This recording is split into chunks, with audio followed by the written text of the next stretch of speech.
नमस्कार, मैं राशिद और आज की सबसे बड़ी खबर से अगर आपको रूबरू कराऊं तो वो है भारतीय सेना यानी कि अग्निपथ योजना को लेकर, जिसको लेकर देश के तमाम युवाओं में जोश भर आया है, उबाल मच रहा है, उनका गुस्सा फूट रहा है।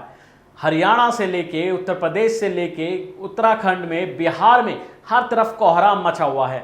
सड़कों पर हैं, प्रदर्शन कर रहे हैं, रेल में भी उन्होंने आग लगा दी है, ऐसी जानकारी सामने आ रही है। और तमाम जगहों पर वो प्रदर्शन कर रहे हैं। किस लिए कर रहे हैं प्रदर्शन, आखिर क्यों कर रहे हैं? क्या ये सरकार से संतुष्ट नहीं है? क्या सरकार इनके लिए अच्छा काम नहीं कर रही? क्या है ये अग्निपथ योजना? तो मैं आपको बता दूं, ये जो खबर है वो केवल इन अग्निपथ योजना का लाभ उठाने वाले उन नौजवानों के लिए नहीं है, बल्कि हिंदू मुस्लिम दोनों के लिए है। इस खबर का सरोकार, इस खबर का उद्देश्य बनाने का यही है कि आखिर आप लोगों को ज़्यादा से ज़्यादा जागरूकता मिले। सबसे पहले मैं आपको बता दूं कि ये जो योजना है, जो सरकार लाई है अग्निपथ योजना, इसमें 4 साल के लिए नौजवानों को भर्ती किया जाएगा। 40,000 रुपये सैलरी दी जाएगी। उसके बाद 4 साल होने पर आपको रिटायरमेंट दे दी जाएगी।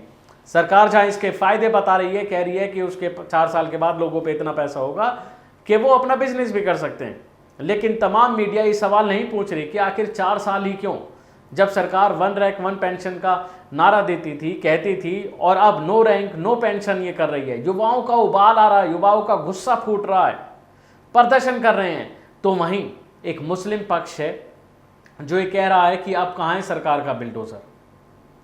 जरा आप सोचिए कि आप कह क्या रहे हैं। मैं भी मुस्लिम हूं और आप भी अगर मुस्लिम हैं तो जरा इस बात को जहन से सोचिए, ठंडे जहन से सोचिए कि आखिर अगर ये हिंदू हैं तो ये किस बात को लेके सड़कों पर है। ये मंदिर मस्जिद को लेके नहीं है, शिवलिंग को लेकर नहीं है, किसी यात्रा को लेकर नहीं है, बल्कि अगर सड़कों पर हैं तो अपने मुद्दे को लेकर, नौकरी को लेकर, शिक्षा को लेकर सरकार के खिलाफ उतरे हैं। अपनी नौकरी को लेकर, अपनी शिक्षा को लेकर। क्या मैं अगर एक बात कहूं कि अगर मुस्लिम पक्ष है, क्या कभी वो नौकरी के लिए निकला है सड़कों पे?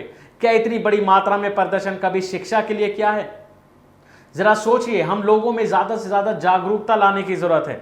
आखिर कब तक मुस्लिम पक्ष के लोग टायर पंचर वाले बनते रहेंगे? कब तक वो नाइयों की दुकान, सिलाई की दुकान कब तक करते रहेंगे? कब तक वो, जब अगर पिता कोई दुकान चला रहे हैं तो अगर मुस्लिम का बेटा है तो क्या 6ठी पास करके ही उसे काम पे लगा दिया जाता है, 10वीं पास करके उसे काम पे लगा दिया जाता है? क्यों वो आगे नहीं पढ़ पाता? लोगों को सोचने की जरूरत है और शिक्षा ग्रहण करने की जरूरत है। जरा जाके देखिए, साउथ साइड में एक टाइम का खाना नहीं होगा तो चलेगा, लेकिन बच्चे की पढ़ाई जरूर होगी। इसीलिए वो लोग तरक्की पे करते हैं, इसीलिए वो लोग ज्यादा पढ़े लिखे होते हैं। एक समुदाय, अगर उस समुदाय की कोई खास बातें होती हैं, हर समुदाय की अपनी अपनी विचारधारा होती है, संस्कृति होती है। मैं उस पर सवाल नहीं उठा रहा, बल्कि मैं समाज को जागरूक करने के लिए कह रहा हूं। बल्कि अगर जो सेना में जवान जा रहे हैं, क्या उसमें केवल हिंदू ही हैं? क्या मुस्लिम सेना में नहीं जाते? क्या मुस्लिम युवा तैयारी नहीं करते? क्या उनको सड़क पे नहीं आना चाहिए? जरा सोचिए, अगर आप ऐसे में इनका साथ देंगे तो हिंदू मुस्लिम एक साथ आएंगे और एक साथ लड़ेंगे। अगर आप ये कहेंगे और इन पे तंज कसेंगे कि अब ये हिंदू इतने सड़कों पर हैं, बुलडोजर कहाँ हैं, तो ये तंज हुआ। उनका मुद्दा देखिए। आपकी बात कुछ हद तक सही हो सकती है, लेकिन पूरी तरह से सही नहीं हो सकती। वो सोचिए किन मुद्दों को लेकर हैं। अगर आप ऐसे मुद्दों में साथ देंगे तो ये भी आपके मुद्दों में साथ आएंगे। इन्हें भी ये लगेगा कि हाँ, बात सही है। लेकिन जब बात धर्म की आती है तो धर्म से तो लोग हिंदू ही हैं, तो वो आपका साथ क्यों देगा? जब बात धर्म की आती है तो लोग अलग अलग बढ़ जाते हैं, लेकिन जब बात शिक्षा पे आती है, रोजगार पर आती है, महंगाई पर आती है, तो ये हिंदू मुस्लिम सिख ईसाई सबका मुद्दा है और सबको साथ आना चाहिए। इस आंदोलन से अगर पार्टी भी कुछ सीख सके तो उसे भी सीखने की जरूरत है। कांग्रेस पार्टी वैसे ही आंदोलन कर रही है, उसके नेताओं को कैसे धर पकड़ा जा रहा है, कैसे डिटेन किया जा रहा है। अगर वो छात्रों के साथ आती है तो कहीं ना कहीं ये पूरे देश में एक बड़ा आंदोलन होगा, क्योंकि बड़े बड़े आंदोलनों से सरकारें पलट जाती हैं और सरकार लगातार ऐसे फैसले ले रही है जिसपे जनता जो है वो उनके खिलाफ जा रही है, और इन्हीं मुद्दों का फायदा सरकारें उठाती हैं, लेकिन कांग्रेस ने भी नहीं उठाया है। और मैं फिर कहना चाहूँगा ऐसे भाइयों को, जो मुस्लिम भाई जिन पर तंज कस रहे हैं, दरअसल जरा आप गहराई से सोचिए कि अगर वो खिलाफ हैं तो किसके खिलाफ हैं। आपने, नुपुर शर्मा ने एक बयान दिया रसूल के खिलाफ, नबी के खिलाफ, तो आप सड़कों पर आ गए। देश ही नहीं बल्कि विदेशों में भी प्रचार होने लगा। लेकिन क्या कभी आपने मुस्लिम समाज में कितने कितने लोग पढ़े लिखे होते हैं, इस पर कभी गहराई से सोची? बड़े बड़े पद हैं, बैंक में, सेना में, अधिकारियों में, सरकारी दफ्तरों में, मीडिया में, उनमें कितने मुस्लिम चेहरे देखते हैं आप? जरा सोचिए, सोच के बताइए कि अगर क्या एक समुदाय क्या अपनी शिक्षा के लिए कभी आगे आता है? इतना बड़ा प्रदर्शन, इतनी बड़ी मात्रा में बयान क्या आपने कभी अपने समाज के लिए दिए? अभी आपको कभी शिक्षा के लिए सड़कों पर उतरें, कभी पढ़ाई के लिए उतरें, कभी बेरोजगारी के लिए उतरें? अगर बढ़ रही है तो बढ़ने दो, हमें क्या फर्क पड़ता है? जब आप चाय पीते हैं ना सुबह, अखबार में जब आप ये खबर पढ़ते हैं कि देश का एक बड़ा कारोबारी इतने 1000 करोड़ रुपए लेकर देश से फरार हो गया, तो आपको फर्क नहीं पड़ता, आपकी 5 रुपए की चाय खत्म हो जाती है। लेकिन आपको फर्क पड़ना चाहिए, वो पैसा आपका गया है। मैं हिंदू मुस्लिम नहीं कर रहा हूं, आप कोई भी हो, आपको फर्क पड़ना चाहिए।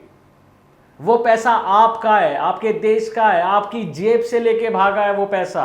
देश का घोटाला नहीं करके गया, देश को घाटे में डाल के नहीं गया, आपको घाटे में डाल के गया है वो। ये सरकार कहां से निकालेगी? आपकी जेब से निकालेगी। इसीलिए मैं कहता हूं कि जो ज्यादा समाज है, अपनी सोसाइटी को सुधारने के लिए काम कीजिए, अपना जहन बदलिए, अपना देखने का तरीका बदलिए, नजरिया बदलिए।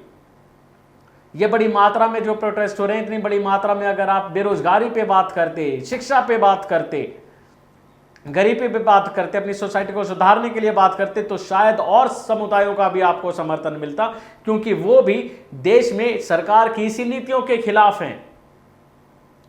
मैं आपको फिर बताना चाहता हूं, इस वीडियो के बनाने का मकसद सिर्फ केवल और केवल आपको जागरूक करने का है। मैं ये नहीं कह रहा कि ये प्रदर्शन गलत है, कि आप किसी अपने धर्मगुरुओं की या फिर नबी के खिलाफ जो बयान दिया उस पर चुप बैठें। लेकिन ये जो प्रदर्शन कर रहे हैं, जो नौजवान प्रदर्शन कर रहे हैं, भारतीय सेना की जो योजना आई है, अगर इस पर आप तंज कसते हैं तो ये गलत है। क्योंकि ये प्रदर्शन केवल उसी का नहीं है, ये भारतीय जो सेना में भर्ती का योजना है, केवल हिंदुओं के लिए नहीं है, मुस्लिमों के लिए भी है, SC ST OBC समुदाय के लिए भी है, सिखों के लिए भी है। हर जगह से लोग जाते हैं, बल्कि आपको भी इसमें आवाज उठानी चाहिए। जरा सोचिए और सोच के बताइए कि आखिर कितने सुधरने की जरूरत है। हमारे समाज से, मुस्लिम समाज से कितने लोग हैं, कहां कहां बड़े बड़े पदों पर बैठे हैं? जरा देखिए, आंख खोल कर देखिए और आपको पता लगेगा कि हमारे समाज में अभी शिक्षा कितनी कम है। कुछ लोग हैं, गिने चुने हैं, लेकिन अब आज भी हमें ज़्यादा पढ़ने की ज़रूरत है, जागरूक करने की ज़रूरत है, शिक्षा पे जोर देने की ज़रूरत है, अपने बहन भाइयों बच्चों को पढ़ाने की ज़रूरत है। बनाइए उन्हें वकील। कितने आपको दिखते हैं, कितने अदालतों में, कितने पुलिस विभाग में, कितने बैंक विभाग में, कितने सरकारी दफ्तरों में, कितने बाहर जाके नौकरी कर रहे हैं, कितने इंजीनियर्स हैं? सोचिए साहब, जहन दौड़ाइए, अपने बच्चों को पढ़ाइए। IAS PCS, पत्रकार, अदालत, बैंक में, सरकारी दफ्तरों में भेजिए, ताकि लोगों का नजरिया बदले, लोग देखें, जाने, लोग शिक्षा पर जोर दें। तो ये मेरा वीडियो था जो आज आपको बताने के लिए था कि केवल इन्हीं मुद्दों पर नहीं बोला कीजिए, बल्कि तमाम वो भी मुद्दे हैं जिनसे सब देश जूझ रहा है, और देश में सभी आते हैं, चाहे महंगाई का हो, रोजगार का हो, विकास का हो, महिलाओं का हो, कोई भी हो। आप सब मुद्दों पर आवाज उठाइए और सब जागरूक बनिए। ये वीडियो आपको कैसे लगा तो आप ज़रूर बताइएगा, और अपने समाज में, सोसाइटी में ज़्यादा से ज़्यादा फैलाइएगा, ताकि लोगों को ये जागरूकता फैले, ये लोगों में जागरूकता उनके बीच आए कि आखिर हमें कैसे चलना है, हमें किस चीज़ पे जोर देना है। अक्सर हम मस्जिद बनवाने पे जोर देते हैं, मदरसे बनवाने पे जोर देते हैं, वो सही है, लेकिन क्या हम स्कूलों पे जोर देते हैं? हमें इसके भी साथ साथ चलना चाहिए, तभी हमारा समाज आगे बढ़ेगा। जिस समाज की महिलाएं घर से नहीं निकलती ना, वो समाज पिछड़ा हो जाता है। इस पर आप जोर दीजिए और जोर दे के बताइए कि आखिर ये बात आपको कैसी लगी। अगर ये वीडियो सही है तो इसे ज़्यादा से ज़्यादा शेयर कीजिए, और ज़रूर आप कमेंट बॉक्स में हमें ज़रूर अपनी राय बताएं। शुक्रिया। नेशनल दस्तक की आपसे गुजारिश है कि अगर इसको बचाना चाहते हैं तो नेशनल दस्तक को सब्सक्राइब करने के लिए रेड कलर के सब्सक्राइब बटन को दबाएं, फिर बेल आइकन की घंटी दबाएं। नेशनल दस्तक को बचाने के लिए बहुत ज़रूरी है कि हर खबर को शेयर करें, लाइक करें, कमेंट जरूर करें।